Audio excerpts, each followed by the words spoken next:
እግዚአብሔር ይመስገን። እንግዲህ ንጽጽራችንን አልጨረስንም ተመልካቾቻችን። ጸጋና ሕግን ያነጻጽርን ያለነው አስቀድመን በነበረን ሴሽን የተወሰኑ ነጥቦችን አንስተናል። በዚህ ሴሽን ደግሞ ጠቅለል አድርገን ንጽጽሩን በተመለከተ ሕግና ጸጋ ተቃራኒዎች እንደሆኑ፣ በነገራችን ላይ ሕግና ጸጋን ሳነጻጽር ራሱ እኔ የጸጋውን ከፍታና የጸጋውን ትልቅነት እየተረዳው በጣም በሄድኩ ቁጥር ማለት እየተረዳ ስትሄድ ሕግና ጸጋን ለማነጻጸርም ይከብዳል ግን ማነጻጸር ስለሚገባን ሰዎች መረዳት ስላለባቸው ማወቅ ስላለባቸው እንጂ ሕግና ጸጋን አውርደህ ሕግን አውጥተህ ቦታ ሰጥተው ከፍታ ሰጥተው ከጸጋ ጋር ስታነጻጽር ትንሽ ይከብዳል። እግዚአብሔር የተባረከ ይሁን። ስለዚህ ነፃነትና ስለዚህ ደስታ እና ቀጥለን ደግሞ የተወሰኑ ነጥቦችን ካነሳ በኋላ ወደ ንጽጽሩን እንጨርስና የሚቀጥለው ሴሽን ደግሞ ሰው በሕግ ስራ ሊጸድቅ ፈጽሞ እንደማይችል መጽሐፍ ቅዱስ ያረጋግጠልና ሰው ሊጸድቅ የሚችለው በጸጋ ብቻ እንደሆነ መጽሐፍ ቅዱስ ያረጋግጠልናልና በእነዚያ ሴሽኖች በሚቀጥሉ ሴሽኖች ደግሞ እነዚህ ነገሮች እናቀርባለን። ጸጋ ይብዛል። ደስ የሚል ክፍል ነው። እንዳልከው ደግሞ ሕግና ጸጋን ማነጻጸር ትንሽ ያሳፍራል።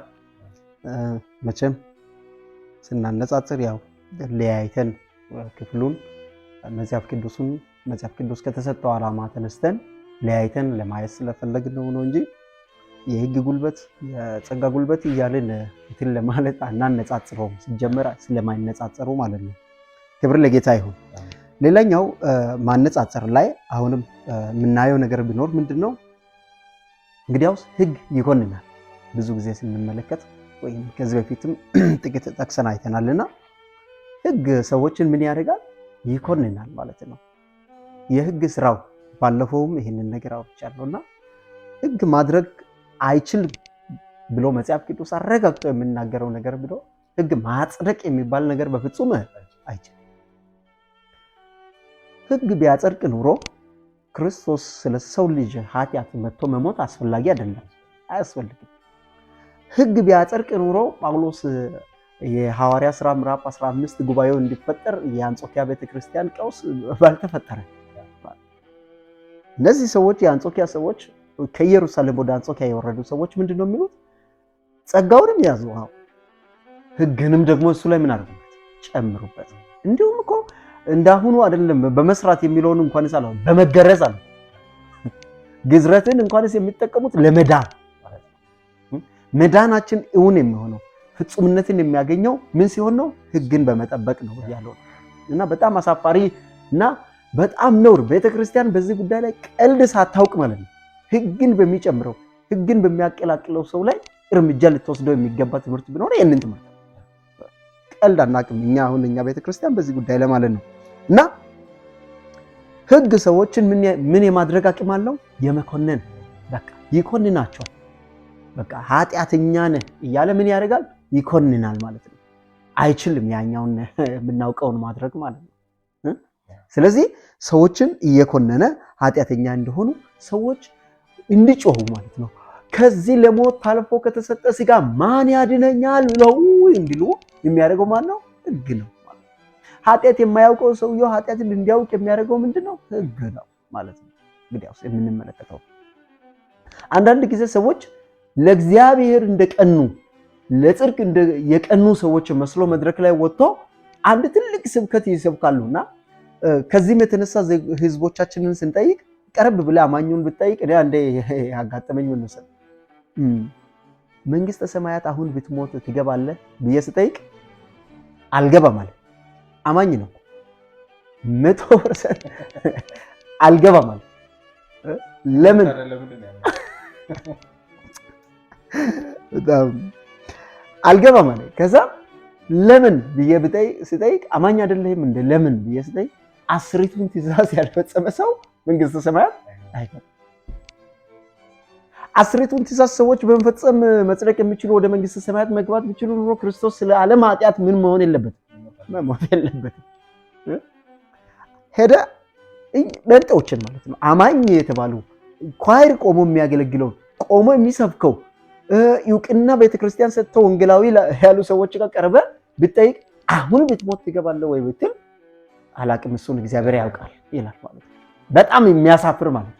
ያላደገ ከፋፍሎ መጽሐፍ ቅዱስን የማያይ ማለት የህግ ምንነት የማያይ ለምን ብለህ ብትጠይቅ 10ቱን ትእዛዝ የማይፈጽም ማንም ሰው መንግስተ ሰማያትን አይችልም።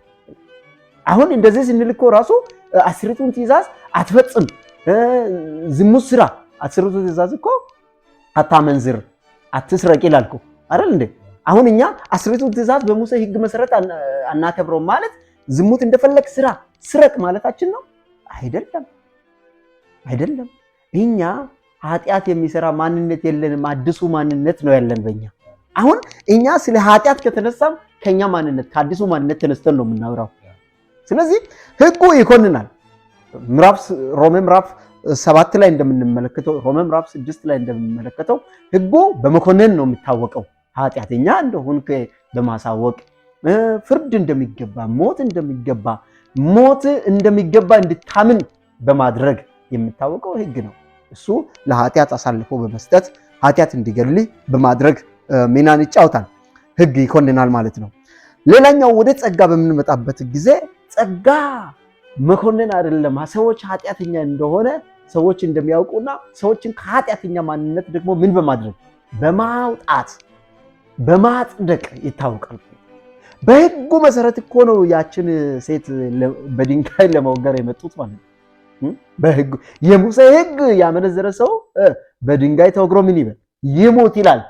አንተ ምን ትላለህ ሲል ጸጋ ደግሞ ሰዎች በግብዝነት የመጡ ሰዎችን ኃጢአታቸውን አሳይተው ሲያድናት እናያለን ማለት ነው። በነገራችን ላይ ከሷ በፊት ከዚህ እንትን ያመለጠ ሰው የለም። ከእንደዚህ አይነት መወገር ያመለጠ ሰው የለም።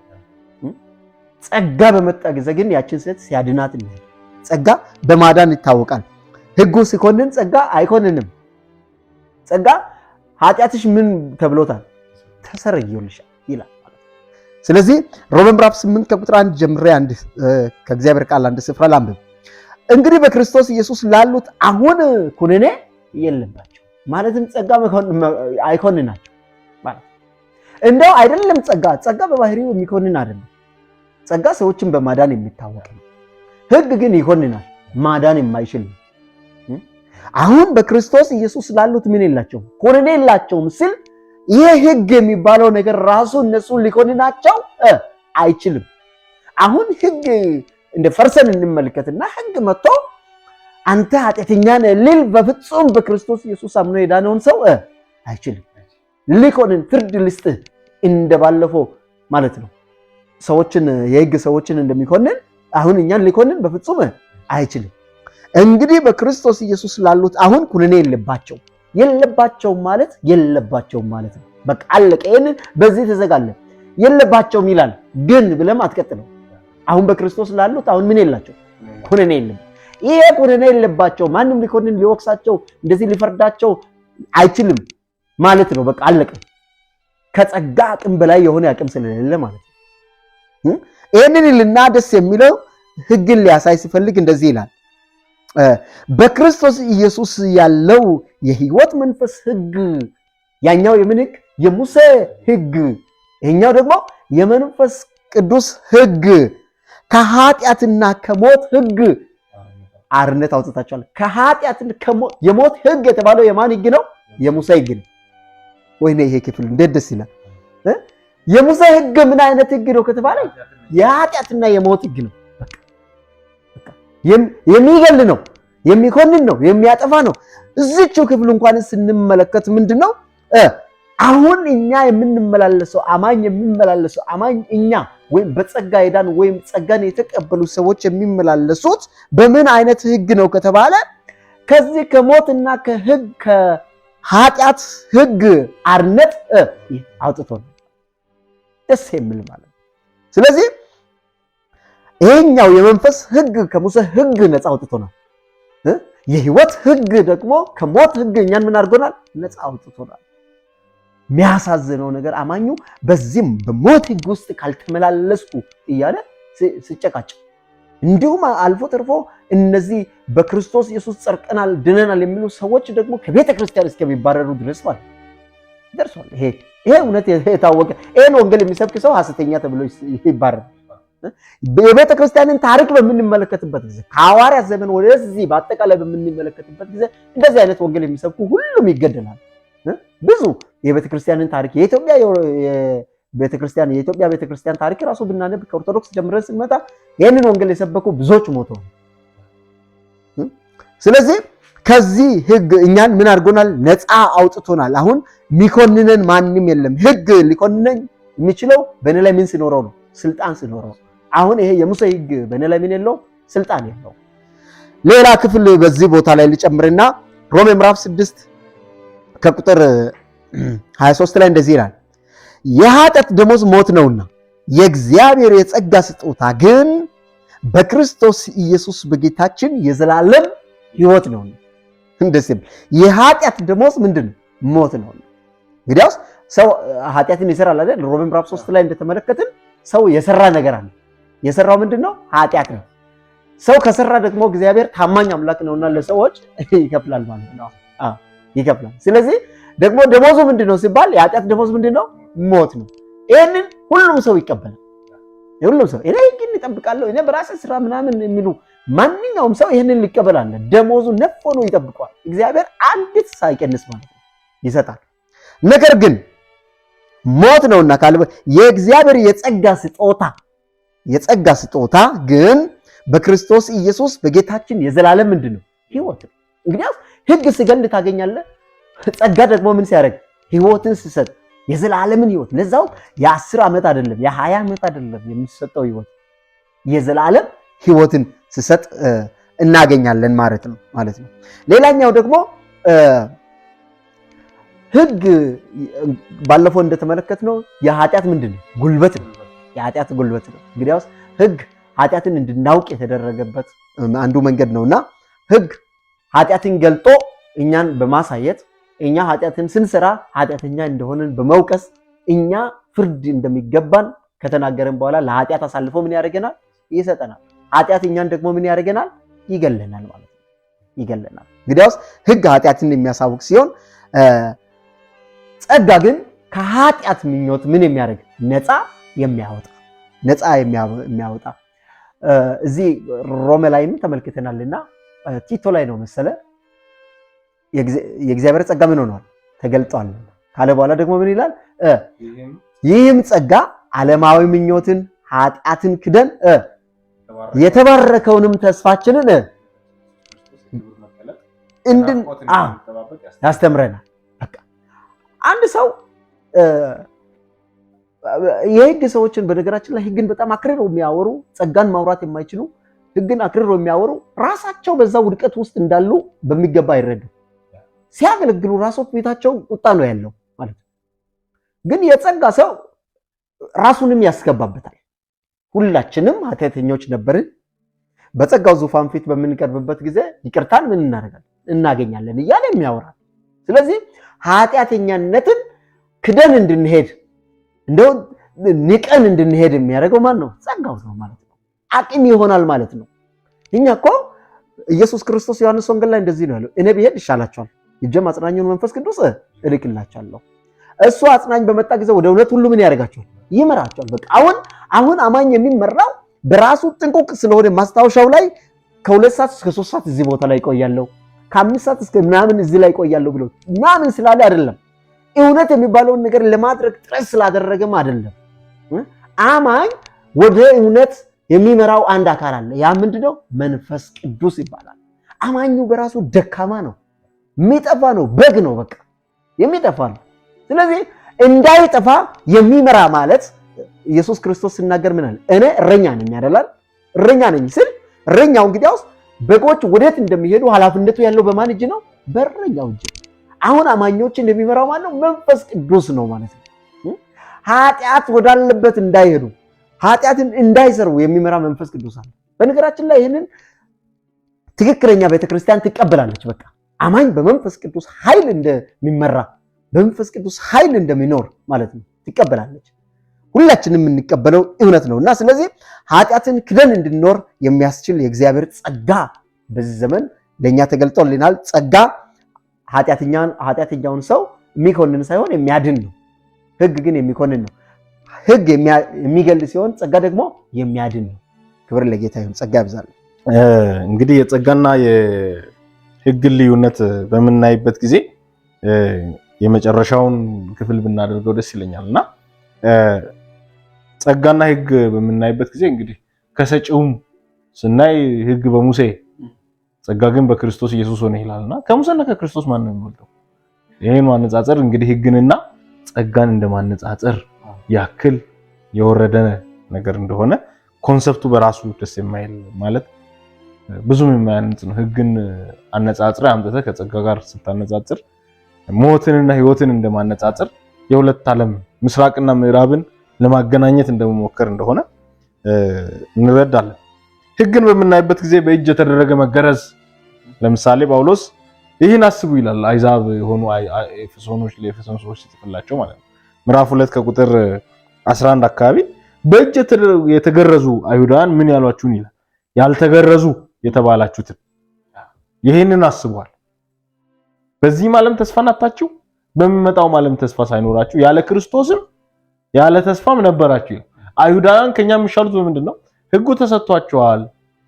ክብር፣ ሕግ፣ የሕግ መሰጠት፣ ክብር፣ የአምልኮ ስርዓት፣ የቤተ መቅደስ ስርዓት፣ የክብር ቃል ኪዳን ምናምን ሁሉም ነገር ለማን የተሰጠው?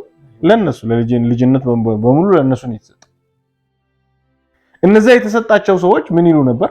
ያልተገረዙ ብለው ይጠሩን ነበርና ጸጋን በምናይበት ጊዜ ግን በእጅ ያልተደረገ መገረዝ ባልተደረገ መገረዝ እንደተገረዝን ምዕራፍ 2 ቆላስይስ ምዕራፍ 2 ከቁጥር 11 ላይ ሐሳቡን አውጥተን ብናይ ደስ ይለኛል። በነገራችን ላይ ቆላስይስ 2:11 የሥጋንም ሰውነት በመግፈፍ በክርስቶስ መገረዝ በእጅ ባልተደረገ መገረዝ። አሁን የክርስቶስ መገረዝ ሲባል ክርስቶስ በሥጋ የተገረዘው መገረዝ አይደለም። በእጅ ባልተደረገ መገረዝ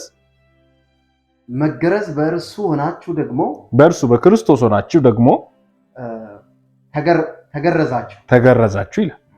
ሕግና ጸጋን በምናይ ሕግ በሥጋ የተደረገ ሸልፈትን ቁልፈቷን ከሥጋው ላይ ሸለፈትን እንዲያነሱ ያዛቸዋል። ለወንዶች የክዳን መሰጠት ስርዓት እንደሆነ ያመለክታል። ነገር ግን በጸጋው ዘመን ደግሞ ያንን ምልክት አድርጎ እግዚአብሔር ሰጥቷል።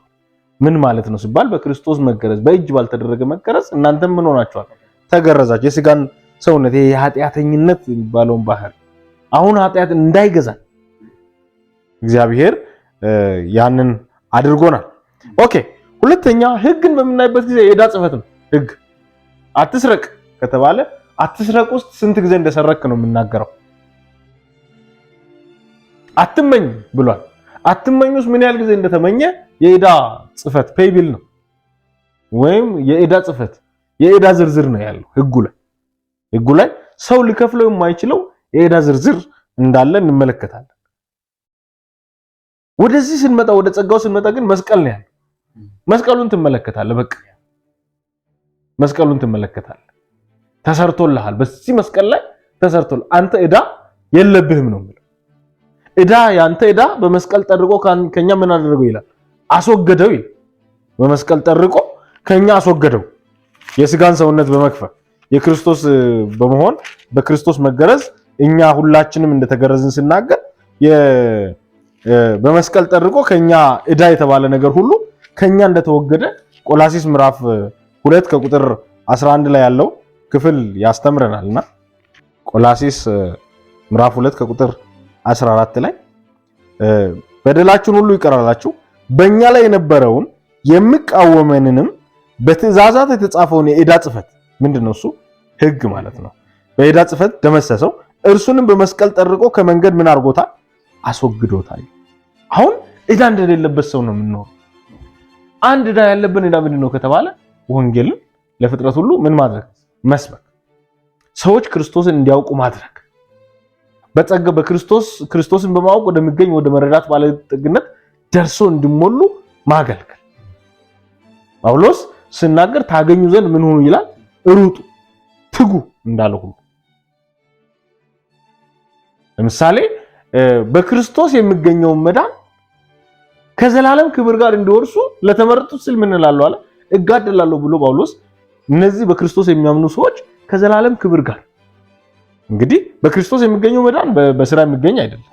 ነገር ግን ከዘላለም ክብር ጋር የምናገኘው በአገልግሎታችን መትጋት እንደሚገባን ሲያስተምረን እንመለከታለን። ሕጉ ጥላ ነው፣ አካል አይደለም። የነገር ሁሉ ምን ያለው ነው? ጥላ ያለው እንደሆነ ይናገራል። ይሄ ግን ክርስቶስ እንደሆነ ሕያው እንደሆነ 2:16 ላይ እንግዲህ በመብል ቆላስይስ 2:16 እንግዲህ በመብል ወይም በመጠጥ ወይም ስለ በዓል ወይም ስለ ወር መባቻ ወይም ስለ ሰንበት ማንም ምን አይበልባችሁ አይፍረድባችሁ። እነዚህ ሊመጡ ያሉ ነገሮች ምንድናቸው ይላል? ጥላ ናቸውና አካሉ ግን ክርስቶስ ነው። አካሉ ግን ክርስቶስ ነው ይላል። ስለዚህ ጸጋ ክርስቶስ ነው። ሕጉ ግን ምንድነው? ጥላ ነው። ሊመጣ ያለው ማንን የሚያመለክተ? ክርስቶስን። አልችልም ስትል ማንን ያሳያል? ይሄው ክርስቶስ ይሻላል፣ እኔ አልሻልህም ብሎ ሕጉ ነው የሚያሳየን። ሕጉ ነው የሚያሳየን። ጌታ የተባረከ ይሁን። ከዚያ በመቀጠል በምናይበት ጊዜ ሕጉ ለጻድቅ እንዳልተሰራ አንደኛ ጢሞቴዎስ ምዕራፍ 8 ከቁጥር አንደኛ ጢሞቴዎስ ምዕራፍ 1 ከቁጥር 8 እስከ 11 ድረስ ላይ ባለው ክፍል ላይ እናያለን። ሕጉ ለጻድቅ ሳይሆን ለማን ነው የተሰራው ይላል? ለኃጢአተኞች ነው፣ ለወንበዴዎች፣ ለሚገሉ ወንጀለኞች ነው የተሰራው እንጂ ለጻድቅ እንዳልተሰራ እናውቃለን።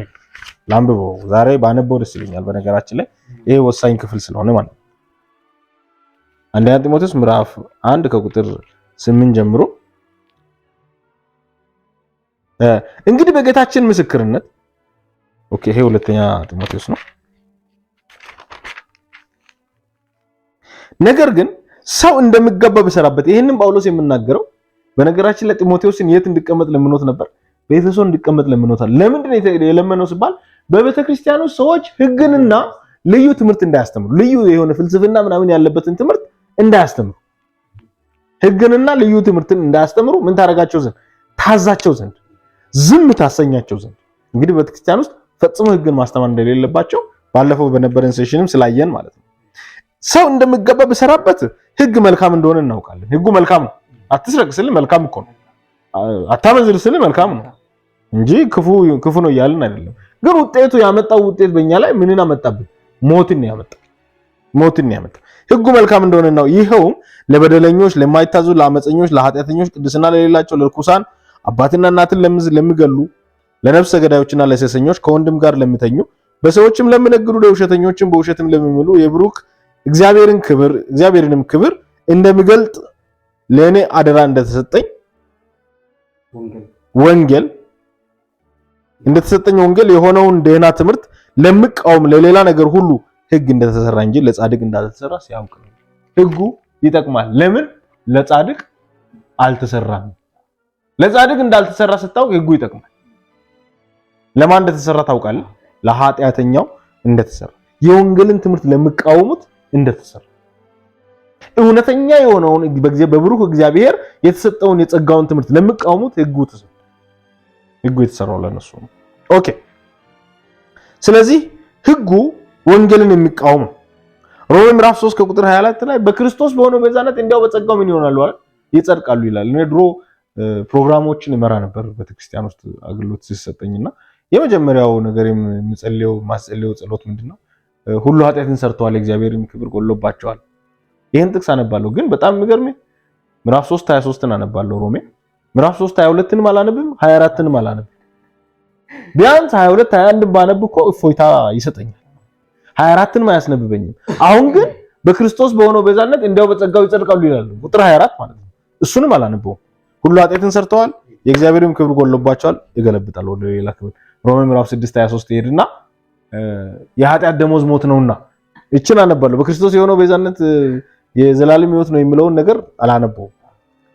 ልምምድ ነው ያንን የሚያመጣው በነገራችን ላይ እና ሁሉ ኃጢአትን ሰርተዋል፣ የእግዚአብሔርም ክብር ጎሎባቸዋል ብሎ ይናገርና አሁን ግን በክርስቶስ በሆነው ቤዛነት እንዲያው በጸጋው ይጸድቃሉ። አሁን ግን የእግዚአብሔር ጽድቅ ያለ ሕግ ምን ሆኗል? ተገልጧል። ሕግን በመፈጸም ሳይሆን ሕግን ባለመፈጸም ወይም ሕግን ሳትፈጽም እንዲሁ በማመን በክርስቶስ በማመን የሚገኝ ጽድቅ ነው። ይህም ጽድቅ በክርስቶስ ኢየሱስ በማመን የሚገኝ ጽድቅ ነው። ኦኬ። ስለዚህ ይህንን ማወቅ እንደሚገባን የእግዚአብሔር ቃል ይናገራል። እግዚአብሔር የተመሰገነ ይሁን። ሕጉ ዕብራውያን መጽሐፍ ላይ የምትደክም የማትጠቅምም ይላል። ጸጋ ይብዛል። አንድ ጊዜ ፖዝ እናድርግና ምዕራፍ መዝሙር የገባ ነው።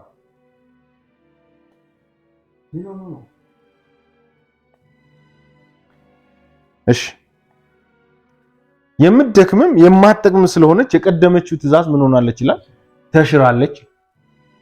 አንደኛ የምትደክም ናት፣ ልታጸድቅ አልቻለች። ደግሞ ምንድናት ይላል? የማትጠቅም ይላል። የማትጠቅም ስለሆነች እግዚአብሔር ይባረክ። እናንብበው። እንዳንዴ የሌለ ይመስለናልና ስናነበው ማለት ሰዎች ሲያወሩ ሰዎች እንደዛ ስለመደነግጡ ቦታውን አውጥተን ብናነበው ደስ ይላል። ምዕራፍ 7 ዕብራውያን ምዕራፍ 7 ከቁጥር 18 ጀምሮ ያለውን ቃል አንብብ። ሕጉ ምንም ፍጹም አላደረገም። ምኑ ሕጉ ምንም ፍጹም አላደረገምና ስለዚህ የምትደክም የማትጠቅምም ስለሆነች የቀደመችው ትእዛዝ ተሽራለች። ወደ እግዚአብሔርም የምንቀርብበት የሚሻል ተስፋ ምን ሆኗል? ገብቷል። እግዚአብሔር የተባረከ ይሁን። ስለዚህ ሕጉ ምንድነው? የሚደክምም ነው የማይጠቅምም ነው። በደንብ ልናውቅ አስረግጠን መናገር የምንፈልገው የሕግ ሰባኪዎች ሆናችሁ የሕግ ተቆርቋሪዎች ሆናችሁ ሕጉ አይጠቅምም፣ ሕጉ አያጸድቅም፣ ሕጉ ደካማ እንደሆነ የምትደክምም የማትጠቅምም ስለሆነች የቀደመችው ትእዛዝ ተሽራለች ይላል። ተሽራለች። አሁን ግን የሚሻል ተስፋ ወደ እግዚአብሔር የምንቀርብበት የሚሻል ተስፋ ገብቷል ብሎ ይናገራል። ከዛ ይቀጥልና አንድ ሐሳብ ደግሞ ሌላ ሐሳብ ይመጣል። አሮጌና ውራጅ። እግዚአብሔር ይባረክ። ሕጉ ምንድነው? አሮጌና ውራጅ እንደሆነ አዲስ በማለቱ ፊተኛውን ምን አድርጎታል? አስረጅቶታል። እሺ አሮጌውና ውራጅ የሆነውስ ሊጠፋ ቀርቧል። አሮጌና ውራጅ የሆነውስ ሊጠፋ ቀርቧል ይላል። እነ ከ6 ጀምሮ ላምበው። አሁን ግን በሚሻል ተስፋ ቃል በተመሰረተ በሚሻል ክዳን ደግሞም መካከለኛ በመሆን በዚያ ልክ እጅግ የሚሻል አገልግሎት አሁን ግን የሚሻል ምን ተስፋ፣ ሁለተኛ የሚሻል ክዳን፣ የሚሻል መካከለኛ፣ የሚሻል አገልግሎት። እግዚአብሔር የተመሰገነ አሜን። እግዚአብሔር ይባረክ። ስለዚህ ፊተኛው ክዳን ነቀፋ ያለበት፣ ሕጉ ምን ያለበት? ነቀፋ ያለበት። የእግዚአብሔር ቃል አይደለም? አው ነው። ግን የእግዚአብሔር ቃል ራሱ ምን ብሎታል? ነቀፋ አለበት ብሏል።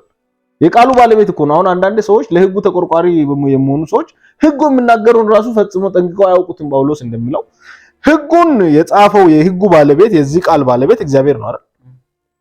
የእግዚአብሔር ቃል ራሱ ምን ይለዋል? ሕጉን የማይጠቅም ይላል፣ ደካማ ይላል፣ የሚሻል አገልግሎት ገብቷል ብሎ ይናገር።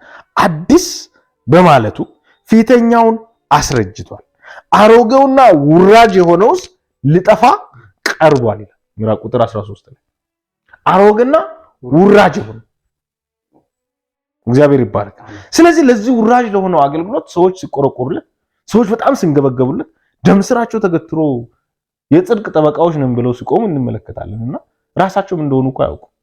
ኢየሱስ ክርስቶስ እንደዚህ በጽድቃቸው ለሚመኩ ፈሪሳውያን አንድ ነገር ተናገረ። በአይን ያለውን ጉድፍ በሌላው አይን ላይ ያለውን ጉድፍ ለማውጣት ለምን ትቸኩላለህ? በአይን ላይ ያለውን ምሰሶ ሳታወጣ። አሁን ከምሰሶና ከጉድፍ የትኛው ነው የሚበልጠው? እነዚያ ፈሪሳውያን ልብሳቸውን በማጠባቸው፣ ጸጉራቸውን በጣም በማበጠራቸው፣ ጺማቸውን በማንጀርገጋቸው፣ የተለያዩ ነገሮች አሸንክታባቸውን በማስረዘማቸው፣ በጣም በጥንቃቄ በመራመዳቸውና የተለያዩ ነገሮችን በመጠበቃቸው እጅግ በጽድቅ የተሻሉ መስለው ወይም ራሳቸውን አድርገው ይቆጥሩ ነበር። እግዚአብሔር ግን እናንተ ግብዝና ፈሪሳውያን እንደው ከላይማ ነጭ ነው የምትለብሱት፣ ከዛ የተነሳ ምን ትመስላላችሁ አለ። በኖራ የተለሰነ መቃብር። ኖራ ምንድነው? ከለሩ ነጭ ነው እና ያ ኖራው ምንድነው ምልክቱ?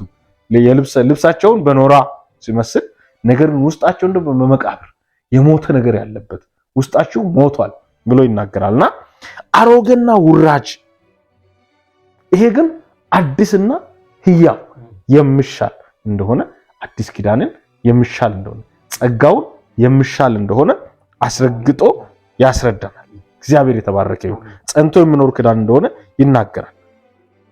የበጎ ነገር ምሳሌ